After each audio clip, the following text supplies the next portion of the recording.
Bonjour et bienvenue sur Data Driven 101, le podcast qui s'intéresse aux applications concrètes et variées de l'intelligence artificielle et de la data. Je suis Marc Sanselme, fondateur de Scopeo, une agence d'intelligence artificielle qui accompagne toutes les entreprises à tirer le meilleur de ces technologies. Dans notre podcast Data Driven 101, je reçois chaque semaine des professionnels pour qu'ils nous partagent leurs expériences et leurs visions sans filtre.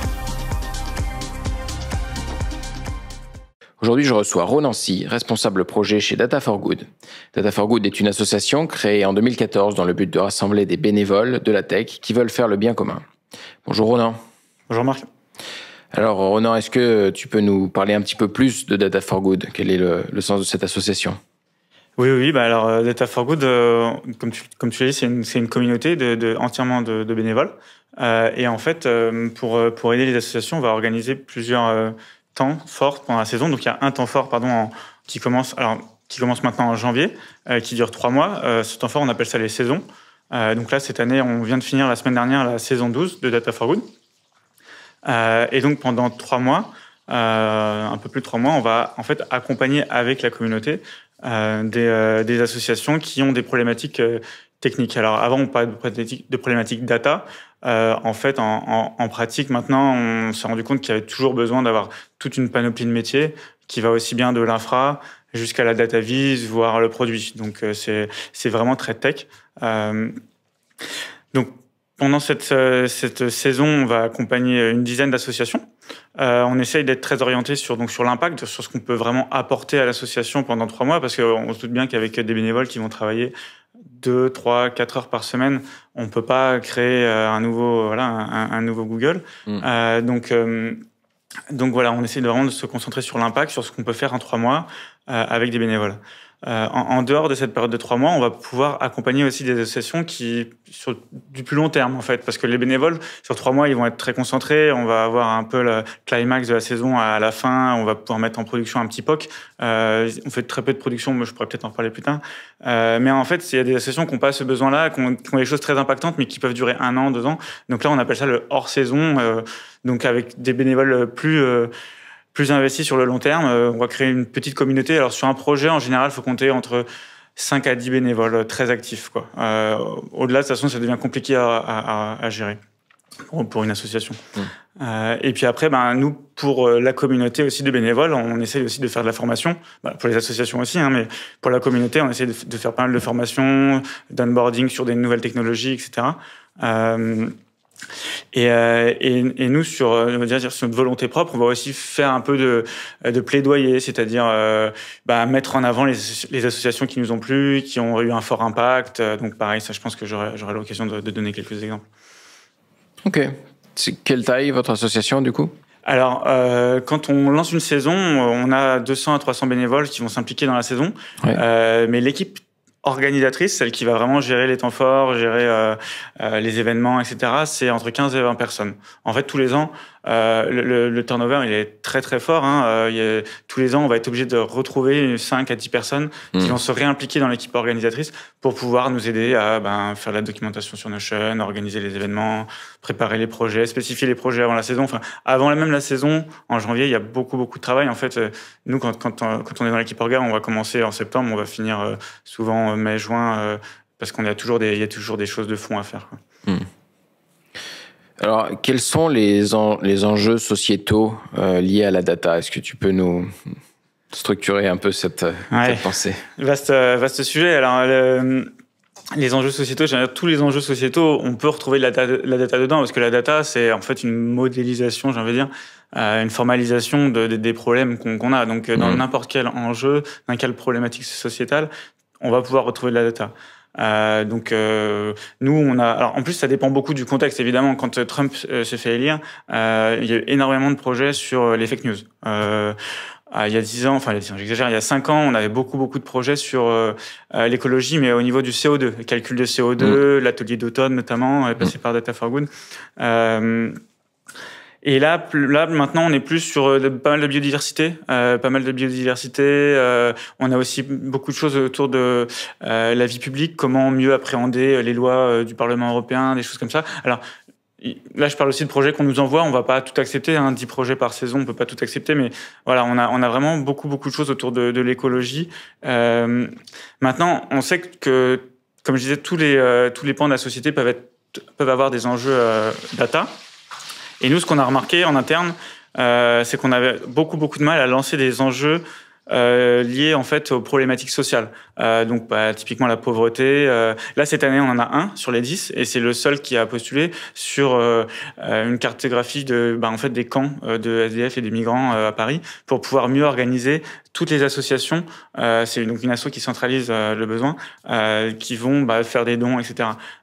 Et en fait sur les problématiques sociétales, on a du mal à savoir encore si est-ce que c'est trop terrain? Est-ce qu'ils ont déjà trop de maturité pour faire appel à nous? Ou est-ce que c'est totalement l'inverse? Et on pense peut-être on pense que c'est trop... ils n'ont pas assez de connaissances sur la partie data. Et c'est pour ça qu'on va essayer de prendre contact avec des membres de l'ESS, de l'économie sociale et solidaire, pour diffuser, on va dire, la bonne parole et pouvoir lancer de plus en plus de projets de ce type-là, quoi. Ok. C'était quoi le besoin initial? Quel était le constat en fait sur le besoin? Alors, la catchphrase un peu de l'association depuis 9 ans, c'est de dire qu'il y a un ingénieur chez Facebook qui avait dit les esprits les plus intelligents de ma génération sont juste en train de passer leur temps à faire que les gens cliquent sur de la publicité. Ça reste qu'une seule phrase, mais on en pense ce qu'on veut, mais c'est assez symbolique. Effectivement, le fait que Facebook, Google arrivent à l'heure actuelle à employer des gens à un salaire indécent, tout ça pour rendre les gens addictifs à la technologie, c'est quelque chose qui fait que l'association s'est lancée pour dire en fait non, la tech c'est pas que ça. Nous on sait qu'il y a des gens qui ont du temps libre, qui ont acquis des connaissances dans leur travail et qui veulent faire autre chose que de la banque, que de la finance, etc. Donc voilà, on a essayé de créer cette communauté là-dessus. Et donc pour l'instant ça marche assez bien, comme je disais. Sur une saison on va avoir 200-300 personnes actives, mais en pratique sur toute l'année on a 5000 personnes sur notre forum de discussion. Donc voilà, ça marche plutôt pas mal. Alors quels sont les exemples de données que vous pouvez avoir à traiter dans le cadre de vos accompagnements? Alors en général on a donc on a 3 types, je dirais, de données. Donc il y a vraiment la donnée métier. Et de toute façon, comme je dis souvent, la data, enfin nous quand on fait des projets data, la difficulté elle est dans la connaissance métier. Alors évidemment, nous on a des problématiques organisationnelles, etc. On n'est pas à plein temps, donc on est ralenti par certaines choses, mais la vraie difficulté c'est dans la connaissance métier. Et donc cette data là, ça va être, par exemple, on a accompagné le projet Tax Observatory, c'était de la donnée financière, c'était pour pouvoir lutter contre la fraude fiscale. Donc on avait des PDF à parser de données financières. Pour l'association Bloom, on avait des données qui s'appellent AIS, c'est des données de position de bateau pour lutter contre la surpêche. Donc ça, c'est des données assez spécifiques qu'il faut réussir à appréhender pour pouvoir bien commencer le projet. Dans la donnée métier, on a donc la donnée qui appartient déjà à l'association. Ça, c'est assez rare. C'est souvent quand même de la donnée à scraper. Donc, les PDF, on va les récupérer sur Internet. L'AIS, comme je disais, les positions de bateau, on va les récupérer sur des API. Et puis, des fois, on a des associations qui vont faire des analyses sur Internet. Donc, par exemple, on a eu une association qui va créer toute une analyse sur l'imaginaire des gens via le cinéma. Comment le cinéma va diffuser des valeurs qui ne sont pas écologiques, par exemple, pour le dire simplement. Par exemple, une personne qui prend l'avion 3 fois ou 10 fois dans un film qui dure 3 jours, c'est, en termes écologiques, c'est une catastrophe. Donc, ils ont fait une analyse et ils ont dû scraper la donnée sur Internet des films. Donc, je crois que c'est IMDb, il y a aussi Wiki, je sais plus, Wiki Cinéma, je sais plus comment s'appelle le site, mais voilà, on peut trouver aussi pas mal de données open source comme ça. Donc, comme je disais, après, il y a de la donnée un peu plus qui appartient à l'association. Donc Pioneer en fait a des contrats avec les SDS. Alors je me souviens plus exactement ce que ça veut dire, mais c'est en gros les pompiers qui vont leur envoyer des alors par exemple Pioneer qui lutte contre les feux de forêt.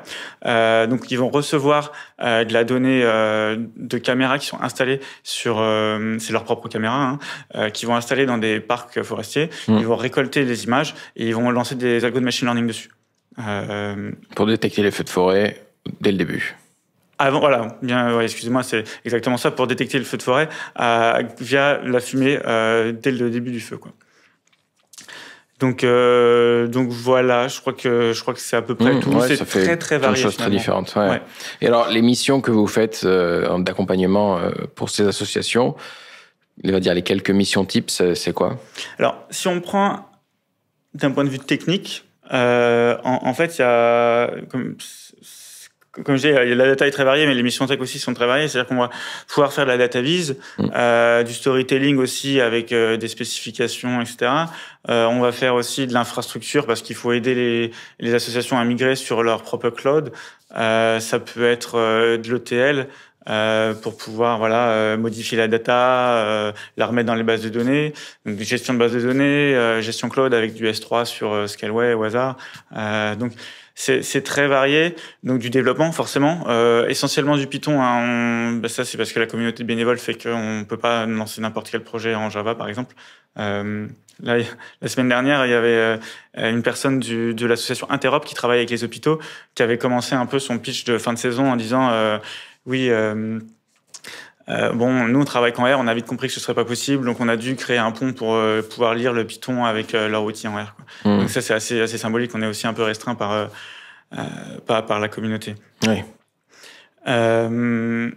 Donc voilà, c'est très varié. Et là, c'est que les aspects techniques. Après, les missions en soi, c'est pas le technique en fait. C'est quel est l'impact qu'on veut avoir. Donc, si en fait on fait de la data vise, pourquoi est-ce qu'on fait de la data vise? Par exemple, là, le projet Ping Bombs.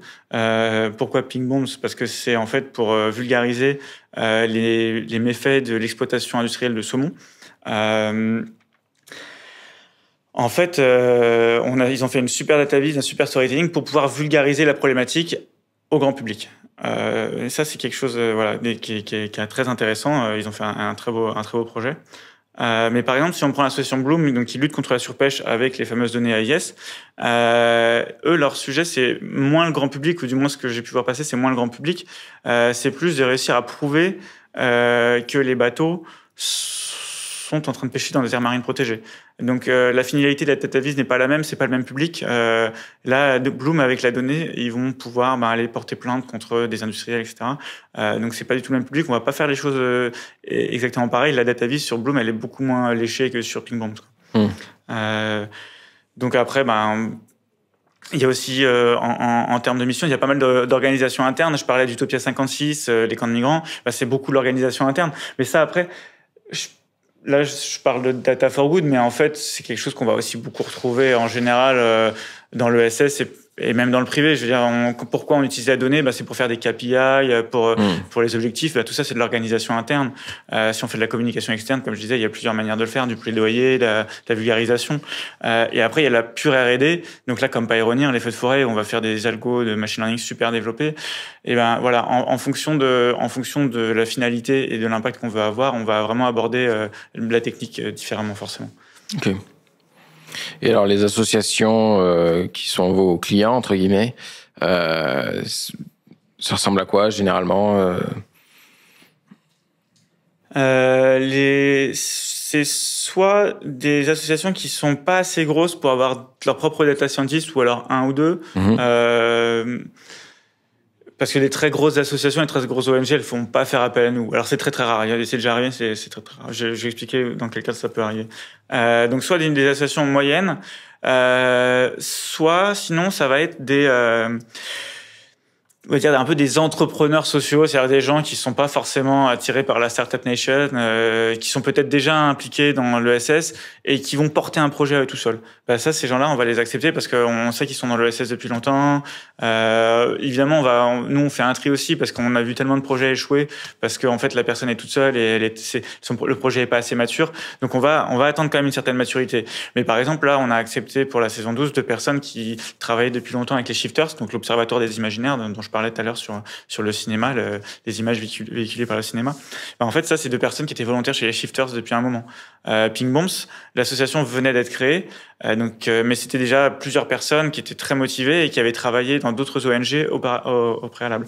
Donc voilà, ce qu'on va regarder, c'est plutôt la maturité du projet. Est-ce que c'est vraiment quelque chose qui a été réfléchi? Mais donc en général, ça peut être des associations de 20 personnes comme 2-3 personnes, quoi. C'est assez variable. D'accord. Et alors, quels sont les principaux freins ou obstacles que vous avez sur votre route quand vous développez quelque chose? Alors déjà, le temps. Nous, on est bénévoles. Passer, comme je disais, un peu de temps par toutes les semaines, ça suffit pas. Donc, il faut être très bien organisé. Et en même temps, on peut pas non plus tout centraliser, faire des réunions, etc. Encore une fois, pas problème de temps. Donc, il y a vraiment ce compromis à trouver entre les informations qu'on se partage et puis en même temps, il faut avancer. Donc, des fois, on va arriver des choses qu'on n'a pas vues avant parce que il y a pas le temps. Donc, on va vraiment privilégier la décentralisation pour pouvoir avancer tous ensemble. Mais ce qui fait qu'on va en fait se resynchroniser tous les mois, voire tous les 2 mois, et on peut louper des choses, mais bon, c'est pas grave. Au moins, ça permet vu les résultats qu'on a, on est plutôt content de ce fonctionnement en pôle. On a créé plusieurs pôles, pôle formation, pôle partenariat, pôle financement maintenant, puisque donc, comme je disais, le temps nous manque et on espère pouvoir choper des financements d'ici 1 an pour recruter quelqu'un, d'ici 2025. Donc le temps et l'organisation, c'est vraiment un des gros problèmes qu'on a. Et puis après, niveau technique, je parlais de technologies qui sont un peu obligatoires parce que notre communauté, ça reste quand même beaucoup de data scientists qui vont coder en Python, mais en même temps on peut pas se passer des good practices de développement. On va pas dire sous prétexte que notre communauté fait ci ou fait ça, on peut pas dire non, vous allez pas on oublie les tests, on oublie. Alors évidemment, je dis pas qu'on met plein de tests non plus parce qu'on est en 3 mois, on a des POC à faire, mais ce à quoi je pense très concrètement, c'est Docker. Docker, la communauté a beaucoup de mal à utiliser Docker. Alors, je dis la communauté en général, il y a plein de gens qui sont très très bons en Docker, mais on a vu quand même que c'est un outil qu'on avait du mal à faire accepter dans les projets. Et en même temps, l'année dernière, on avait dit qu'on n'en ferait pas, et en fait, ça a été très douloureux après pour récupérer les projets, pour pouvoir les remettre en production. Donc Docker, par exemple, on essaye vraiment de l'imposer parce qu'on considère que c'est vraiment une good practice de développement qui est basique pour un POC qui derrière, on ne sait pas où ça va aller. Est-ce que ça va aller dans le cloud? Est-ce que ça va être sur des serveurs on-premise, etc. Donc cette acceptabilité des good practices, c'est vraiment quelque chose de difficile. Et c'est aussi pour ça qu'on a un pôle formation. Voilà, on essaye d'homogénéiser au maximum les good practices entre les projets. Et en même temps, c'est des projets qui sont très différents. Par exemple, sur le projet L'Observatoire des imaginaires, ils sont partis sur une solution no-code. Ils ont eu un très bon résultat, c'est très bien. Le no-code, on voulait pousser parce qu'on pense qu'il y a, justement, comme on n'a pas beaucoup de temps, on pense qu'il y a de l'avenir dans le no-code. Mais du coup, c'est des techniques complètement différentes que ce que nous, on a fait sur les autres projets, quoi. Donc voilà, le côté homogénéisation, c'est un sacré problème. Et puis alors, sans parler de problèmes, mais aussi un des trucs un peu douloureux, c'est forcément la mise en production, parce que quand on a passé déjà 3 mois à faire un POC, c'est sympa. Le POC, on le crée from scratch. C'est le côté un peu, j'ai envie de dire, fun du boulot.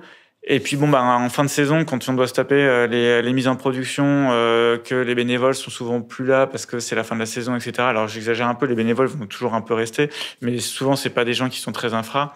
Donc voilà, il y a vraiment la partie infrastructure, comment gérer des serveurs, comment gérer du monitoring, etc. Ça, c'est des choses qui sont encore très douloureuses à l'heure actuelle, quoi. D'accord. Alors, est-ce qu'on peut rentrer dans le détail de quelques projets que vous avez pu faire? Pour parler du plus connu pour notre communauté, je ne sais pas si tout le monde en aura entendu parler, mais il y a les Carbon Bombs qui sont sortis en octobre, donc 2023, octobre-novembre. Et en fait, on a fait une page sur lemonde.fr et ça a été repris par beaucoup de médias. En fait, le terme carbon bombs a été repris. Alors, le terme carbon bombs vient pas de nous. Du coup, je vais contextualiser un peu. Les carbon bombs, c'est donc un article scientifique qui est sorti. Alors, je sais plus quand, il y a 1 an ou 2.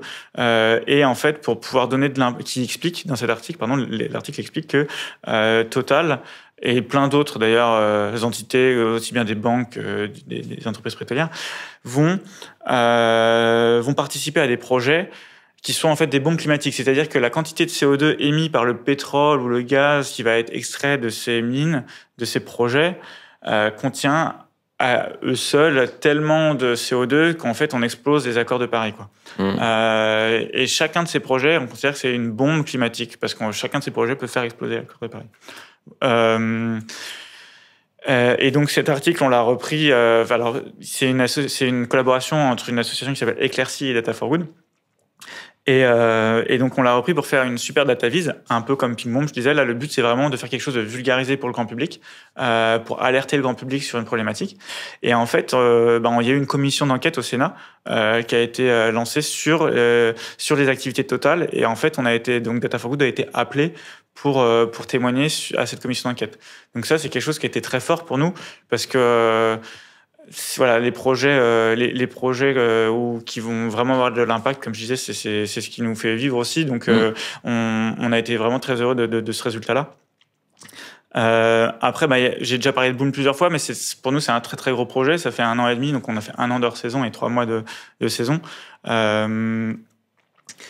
Et ils ont réussi à créer un bel outil qui leur a permis, donc, comme je disais, de porter plainte contre des industriels qui faisaient de la surpêche. Après, il y a l'atelier 2 tonnes qui est assez reconnu, je crois, maintenant, qui permet, donc c'est un serious game, qui permet donc, encore une fois, de vulgariser la consommation de CO2 de tout un chacun, en fonction de vos activités quotidiennes, de vos vacances, etc. Donc, qui a été joué plusieurs dizaines de milliers de fois. Sur Bloom, donc tu nous as parlé de DataVis avant, et sur Bloom, c'était quoi votre impact? Donc nous, ce qu'on a fait sur Bloom, c'est que déjà au début, eux avaient la connaissance métier de la problématique, etc., mais ils savaient pas trop comment récupérer la donnée. Il y a des outils payants qui existent d'ailleurs, mais ils connaissaient pas tout. En fait, il y a vraiment une côté spécification technique, on va dire. D'où vient la data? Est-ce que c'est du scrapping? Alors au début, on est parti sur le scrapping.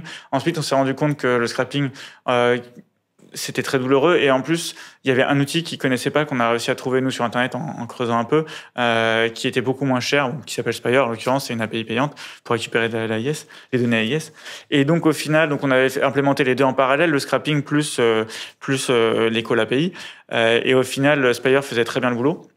Et donc, on a mis les données dans une base de données sur notre Scaleway à nous, et finalement on a migré cette base de données sur leur infrastructure cloud à eux, à Bloom, tout en les aidant à faire la migration, parce que alors à l'époque ils n'avaient pas encore les connaissances. En fait, là aussi on a été contents. Alors peut-être qu'ils avaient déjà ça en tête depuis le début, mais ils ont fini par recruter quelqu'un en interne, parce que le projet a eu de l'impact pour eux en interne. Ils se sont rendus compte vraiment de l'utilité du projet, et donc ça c'est un signe fort aussi. C'est que quand une association a été convaincue par la saison ou leur saison, et qu'elle recrute en interne, ça veut dire qu'on a vraiment réussi notre boulot, parce qu'ils veulent maintenir le projet en interne.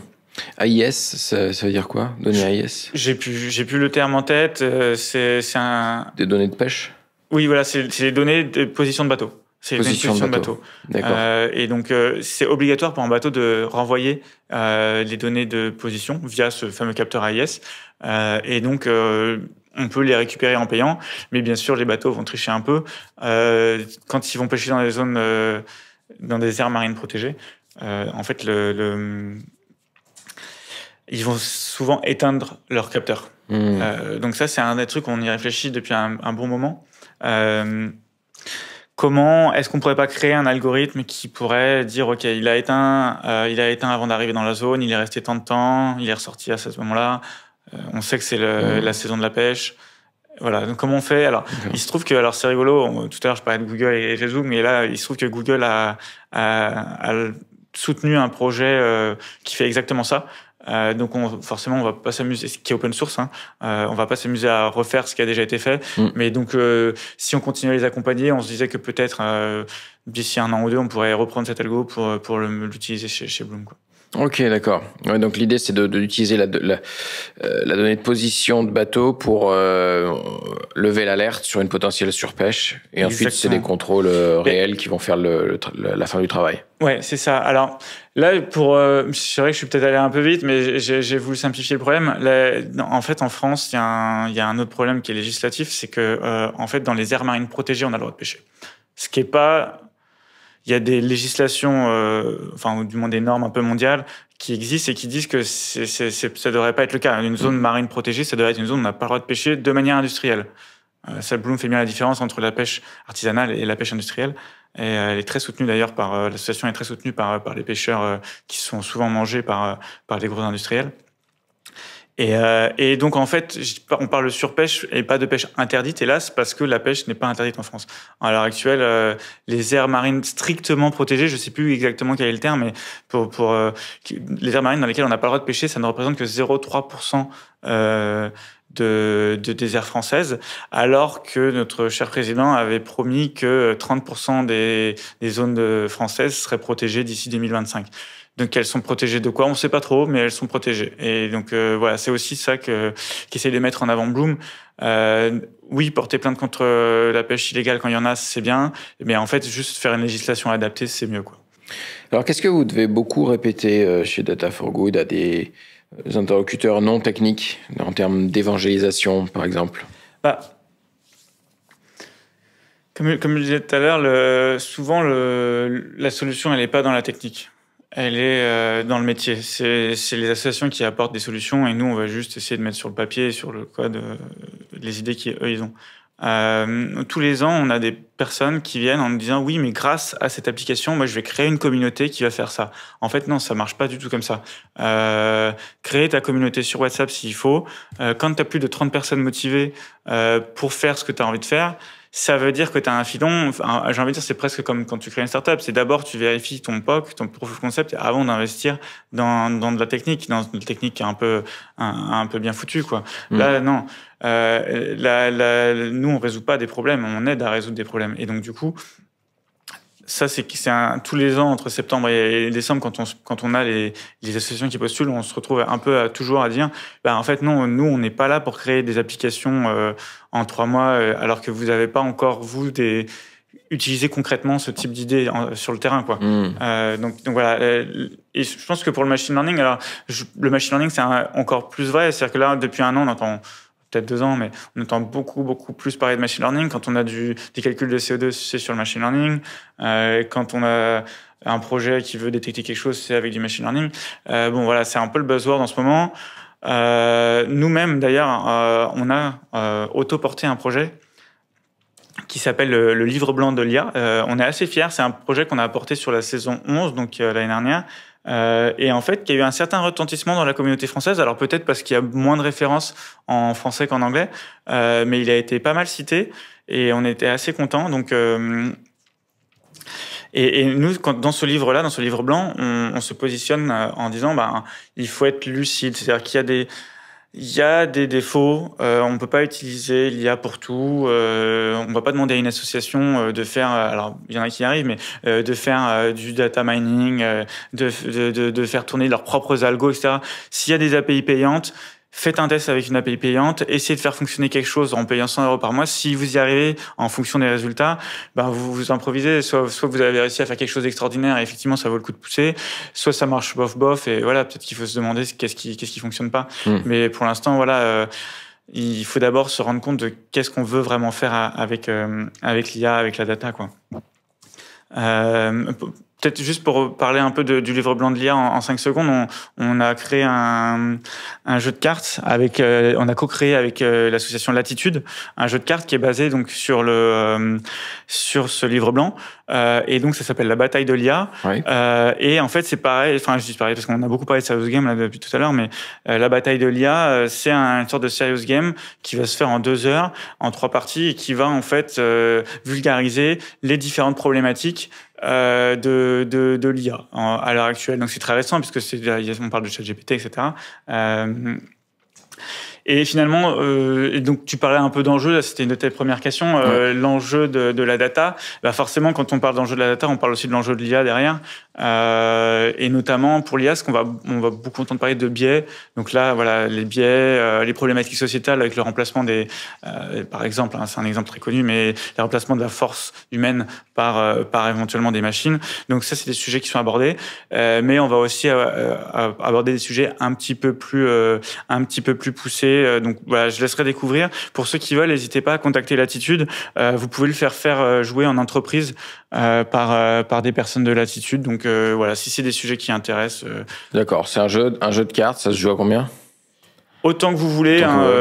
C'est juste qu'on va faire les choses un peu différemment, mais disons qu'une vingtaine de personnes, c'est bien. Après, plus, si vous êtes 40, peut-être qu'il faut mieux faire 2 tables, mais voilà. D'accord, ok, c'est vraiment un truc de grand groupe. Oui. Alors moi, je l'ai fait une fois en tant qu'animateur, et on était 8, voilà. Ça peut se faire à 8, 6 s'il faut. Hein.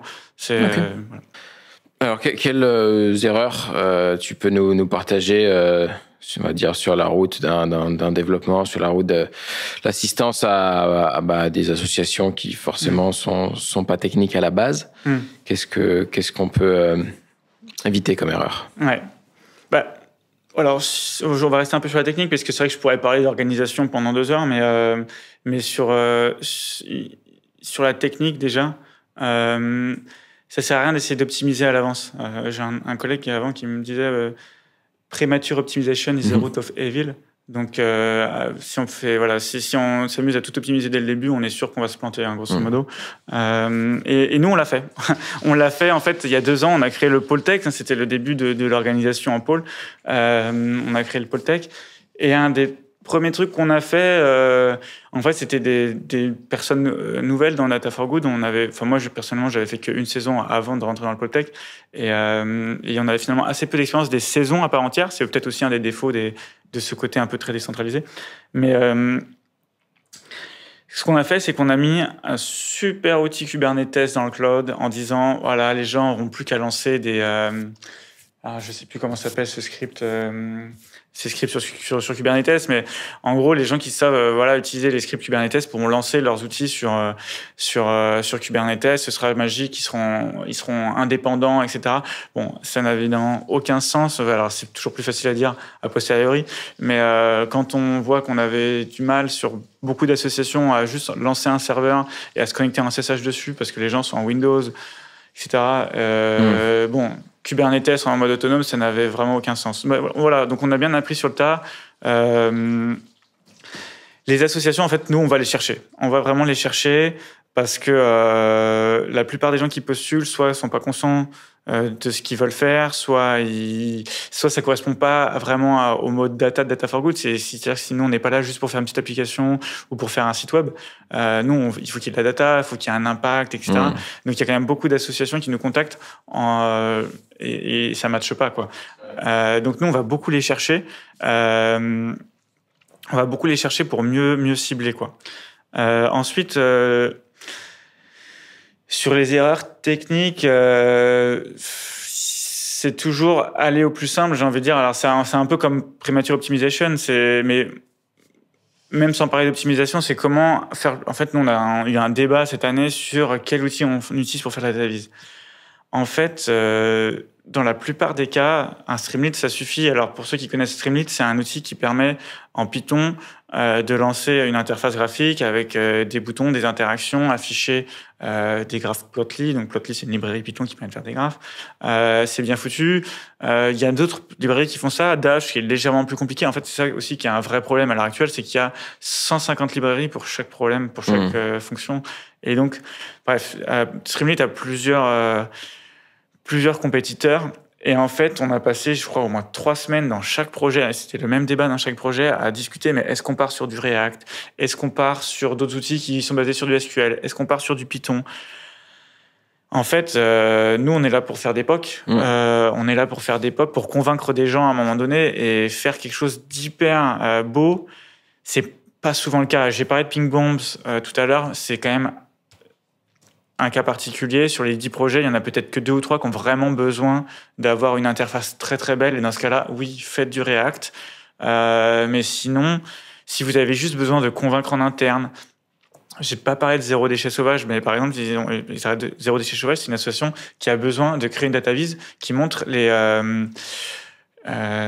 l'état de déchets qui ont été déposés dans des zones non adaptées, donc des parkings, des parcs naturels, des plages, etc. Et donc, c'est des bénévoles qui vont envoyer via un formulaire la position des déchets, la quantité, le type de déchets. Et en fait, le but de l'association, c'est d'aider les collectivités à visualiser et à comprendre le problème sur une région donnée. Bon, bah, effectivement, là, on est dans une relation presque association-client, mais en même temps, c'est quelque chose de très technique. On n'est pas vraiment dans une relation financière. On n'a pas besoin il n'y a pas une concurrence énorme sur ce marché-là, j'ai envie de dire. On n'a pas besoin de partir sur du React et Streamlit, ça fait très bien l'affaire. Et en fait, typiquement, les personnes qui étaient en charge du projet se rendaient pas compte de ça. Donc, quand ils étaient en train de débattre sur les outils, ils se disaient pas, OK, Streamlit, en fait, il a fallu qu'on leur montre un exemple de ce qu'on pouvait faire avec Streamlit. Ils ont dit, ah bah oui, Streamlit, en fait, ça marche très bien. Et c'est juste que, comme souvent, les chargés de projet bénévoles sont pas toujours hyper tech. Ils ont pas toujours et en plus, ont pas forcément cette expérience d'accompagnement. Ouais. Bah voilà, ils vont passer à côté de ça. Donc, une des solutions qu'on espère mettre en place pour l'année prochaine, c'est en fait forcer. Enfin, encore une fois, c'est de dire bon bah tout le monde part sur Streamlit par défaut. Et c'est seulement nous, si on voit que en fait non, ça fait pas le boulot parce que vous devez convaincre telle ou telle personne, ou ça doit vraiment être joli. Passer sur autre chose. Donc voilà, j'ai parlé de pas mal de choses, mais ce côté technophile de la communauté où chacun, dans chaque projet, va essayer de mettre en avant des technos différents qui sont pas toujours adaptés. Oui. C'est aussi, et en même temps, ils sont bénévoles, hein, les gens ont envie d'essayer des nouvelles choses, et moi, le premier, Et puis, ils savent se servir de certains outils et pas d'autres, donc c'est vrai que ils vont toujours utiliser les outils qu'ils connaissent. Oui, mais là-dessus, pour le coup, comme c'est une association bénévole, quelqu'un qui sait utiliser son outil, et même nous, si on le connaît pas, s'il nous dit que ça a fait le taf, on va lui faire confiance. Mais c'est vraiment ce côté hyper curieux, et c'est très bien de la communauté de dire, moi, je veux absolument essayer Observable, qui est donc un framework Python qui est sorti il y a pas longtemps, parce que c'est tout nouveau. Ouais. Bah ça, on va essayer maintenant de le réfréner un peu, parce que nous, on l'a fait aussi. D'ailleurs, c'est pour ça presque qu'on a essayé Kubernetes l'année dernière, et on s'est bien rendu compte que non, ça peut poser problème. Il faut faire confiance aux outils qui sont matures aussi. Ouais.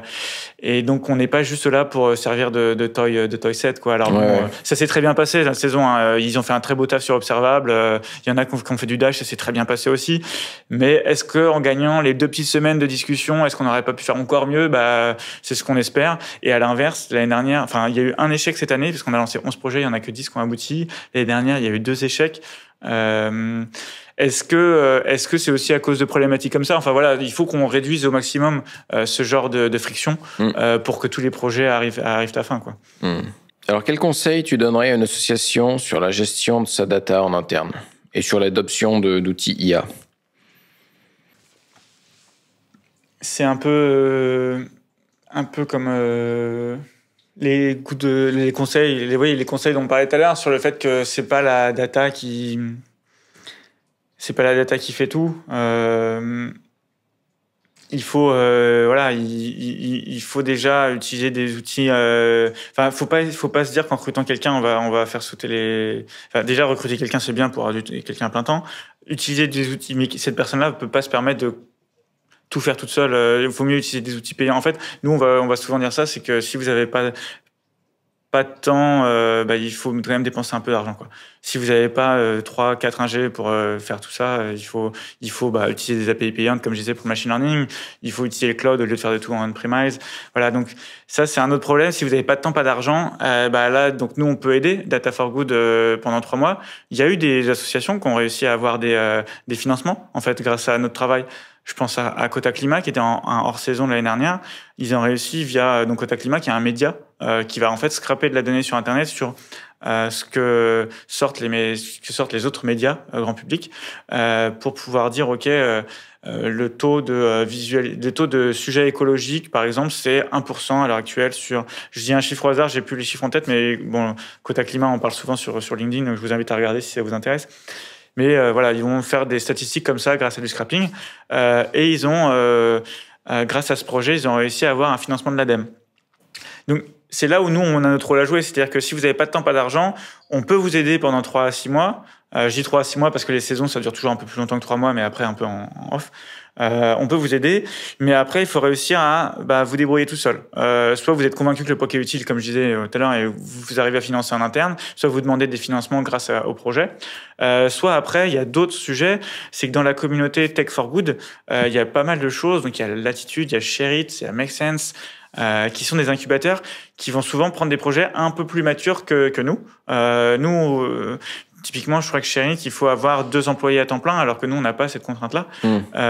Et donc, si le POC a bien réussi chez Data for Good, pourquoi pas, c'est déjà arrivé, on envoie vers ces acteurs-là. Il y a aussi un acteur public qui s'appelle l'AIC, Accélérateur d'initiatives citoyennes, qui a repris, par exemple, le projet, qui a aidé l'association Pioneer dont je parlais tout à l'heure. Donc voilà, en fait, il y a un moment, il faut de toute façon jongler avec ces contraintes. Faut être pragmatique. Si vous passez d'un acteur à l'autre, c'est aussi un cheminement logique jusqu'à ce que le projet soit assez mature pour que vous soyez autonome, quoi. Ok. Alors, est-ce que tu as un invité à nous suggérer pour Data Driven 101, quelqu'un que tu aimerais entendre dans un prochain épisode? Alors, une personne en particulier, pas spécialement, mais tout à l'heure, quand je parlais des enjeux sociétaux et du fait qu'on avait beaucoup de mal à l'heure actuelle à contacter des associations qui sont vraiment des associations de terrain, qui luttent sur des enjeux sociétaux. Et si demain il y avait une personne qui serait vraiment impliquée dans l'ESS au niveau local, dans les associations de quartier, etc., ou sur la pauvreté, et qui lançait un appel à l'aide sur ces enjeux data, je serais très heureux de l'écouter parce que nous, voilà, on a vraiment toujours du mal à trouver les bons projets qu'on peut aider, qui soient bien à notre échelle, etc. Et donc, forcément, une personne qui serait dans l'ESS et qui aurait des besoins data, moi, ça m'arrange. Donc, si jamais tu trouves, ce sera avec plaisir. Ça marche, le message est passé. Merci Ronan. Merci Marc.